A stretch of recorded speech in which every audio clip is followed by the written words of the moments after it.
Welcome back to ClearTask. If you need to update the email address connected to your Alibaba account, you are in the right place. Today, I'm going to show you exactly how to swap it out quickly and securely. Let's dive right in. First, open up your browser, head over to Alibaba and make sure you are logged in. Take a look at the top right corner of your screen. You want to hover over your profile icon, and from the drop-down menu, go ahead and click on Account.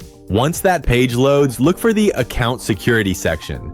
This is where your sensitive info lives. Right there, you will see an option for Change Email. Click on that to get started.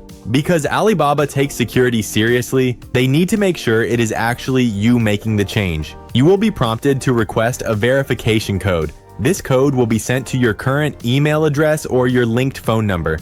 Just check your messages. Type that code in and move to the next step. Now, a new box will appear. This is where you type in your brand new email address. Take a second to double check the spelling so you don't get locked out, and then hit continue. For the final step, Alibaba will send one last confirmation code to that new email address you just entered. Open up your new inbox, copy the code, paste it into Alibaba, and that is it. Your account is fully updated. If this clear task guide helped you out today, please drop a like and subscribe to the channel for more quick, no-nonsense tutorials. Thanks for watching, and I will see you in the next one.